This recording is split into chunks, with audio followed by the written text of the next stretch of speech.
Breaking news చూస్తున్నాము. సూర్యాపేట జిల్లాలో రాజకీయ కక్షలు బగ్గుమన్నాయి. యాకారంలోని బీఆర్ఎస్ నేత దారుణ హత్య జరిగింది.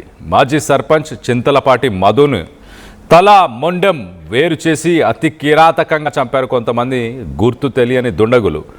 3 ముక్కలుగా నరికి 3 గోనె సంచుల్లో శరీర భాగాల్ని వేసి ఎస్ఆర్ఎస్పి కాలువలో మృతదేహాన్ని పడేశారు నిందితులు. పాత కక్షల నేపథ్యంలోనే మధు హత్య జరిగి ఉండొచ్చని ప్రాథమిక విచారణలో తెలిసింది. గతంలో హత్య కేసులో కూడా నిందితుడిగా మధు ఉన్నారు. ఆ ప్రతీకారంతో మధును వేటాడి నిందితులు చంపి ఉంటారు అంటూ ప్రస్తుతానికి సూర్యాపేట జనరల్ హాస్పిటల్కి మృతదేహాన్ని తరలించారు.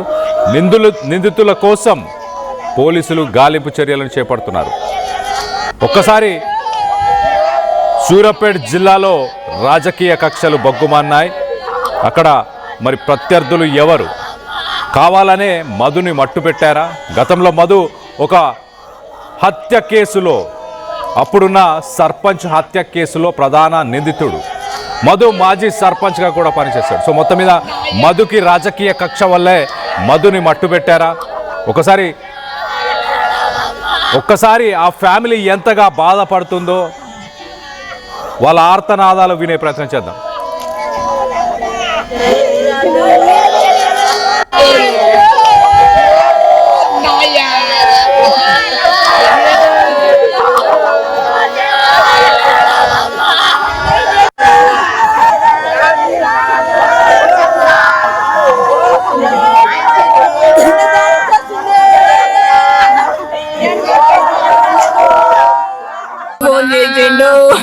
ఏడున్నావు మధు అంటే, బాబా నేను క్యాంప్ ఆఫీసులు ఉన్న బాబా అని చెప్పిండట. రామధు అని అంటే వస్తున్న బాబా అని అన్నాడంట. మళ్ళా ఫోన్ చేస్తే ఇక ఎత్తట్లేడు, ఇక వస్తాడేమో అనుకున్నాము. పంచాయతీలో ఉంటే ఎవరు ఫోన్లు ఎత్తాడు, ఫోన్ సైలెంట్ లో పెడతాడు, ఇక అసలుకే ఎత్తట్లేడు. మాయా నా బంగారము, నా బండెత్తు, నా బండెత్తు కళ్ళ వస్తుంది అనుకోను, నా బండెత్తు, నాకు ఇష్టమైన బండెత్తు, నా ప్రేమ గల బండెత్తు, నా బండెత్తు ఎమ్మటే ఉంటాను. నాకు చిన్న చిన్న పిల్లలు, ఆయన బండెత్తు, నా ప్రేమ గల బండెత్తు, నా బండెత్తు ఎమ్మటే ఉంటాను. చిన్న చిన్న పిల్లలు, నా బిడ్డలేందే తండ్రులేందే ఉండరు. అయ్యో దేవుని గడ్డ నాయమయ్యో, నా భర్త ప్రాణం ఎంత తల్లడించిందో, నా బంగారము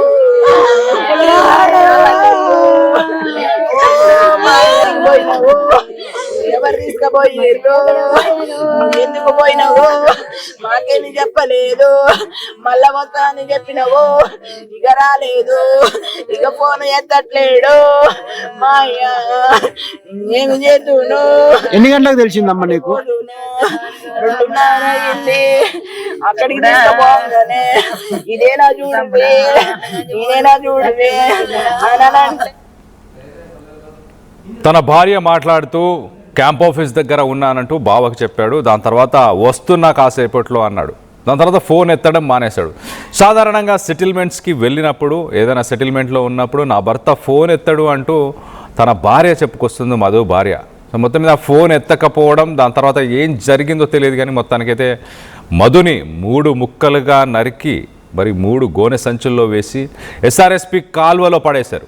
3 ముక్కలుగా నరికేంత ఇంత కిరాతకంగా మరి నరికి చంపాల్సిన అవసరం ఎవరికి ఉంది? అసలు ఈ ఘటన ఎప్పుడు చోటు చేసుకుంది, ఏ సమయంలో? దీనికి సంబంధించి మరింత డీటెయిల్గా మాట్లాడుకునే ప్రయత్నం చేద్దాం. ఇటు మా ప్రతినిధి అచ్యుత్ అందుబాటులో ఉన్నారు. అచ్యుత్తో మాట్లాడి తెలుసుకునే ప్రయత్నం చేద్దాం. అచ్యుత్, చెప్పండి, మధు హత్యకి సంబంధించి ఈ ఘటన ఎప్పుడు చోటు చేసుకుంది అసలు? Good morning Kalyan. సూర్యాపేట జిల్లాలో కూడా దారుణం చోటు చేసుకున్నామని కూడా చెప్పుకోవచ్చు. మొత్తం కూడా బీఆర్ఎస్ పార్టీకి మాజీ సర్పంచ్ భర్త మధు గతంలో ఎర్కారం సర్పంచ్ గా పనిచేసిన మధు రాత్రి అతి దారుణంగా కూడా హత్యకు గురైనటువంటి పరిస్థితి కనపడుతుంది. మొత్తం కూడా ఈ హత్య ఎవరైతే అంటే ఎర్కారం మధు ఉన్నాడో, ఎర్కారం మధు గతంలో ఒక మర్డర్ కేసులో నిందితుడిగా ఉన్నాడు. నిందితుడిగా ఉన్న క్రమంలో కూడా అప్పటి నుంచి కూడా ఇతని మీద స్కెచ్ వేసినట్టు కూడా తెలుస్తుంది. పోలీసులు అనుమానిస్తున్న పరిస్థితి కనపడుతుంది. నిన్న ఉదయం 11 గంటలకు ఇంటి నుంచి బయటకు వెళ్ళిన మధు ఇక తిరిగి రాని రోగాలకు వెళ్ళిపోయిన పరిస్థితి కనపడుతుంది.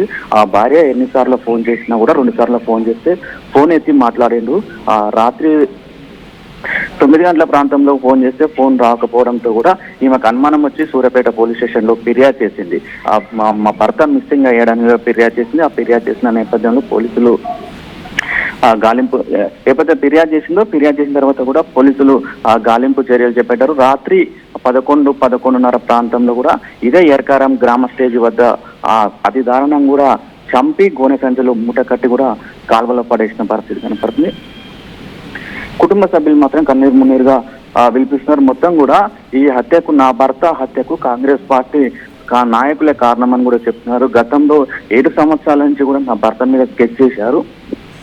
ఆ స్కెచ్ చేసి కూడా హత్య చేశారని కూడా చెప్తున్నారు. మేము 7 సంవత్సరాల నుంచి ఎర్కార గ్రామం నుంచి సూర్యాపేట గ్రామంకి వచ్చి సూర్యాపేటలోనే నివసిస్తున్నాము.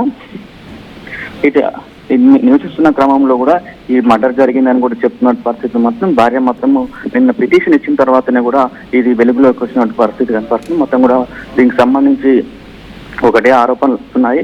మొత్తం కూడా కాంగ్రెస్ పార్టీకి సంబంధించిన కార్యకర్తలే నా భర్తను పొట్టన పెట్టుకున్నారని కూడా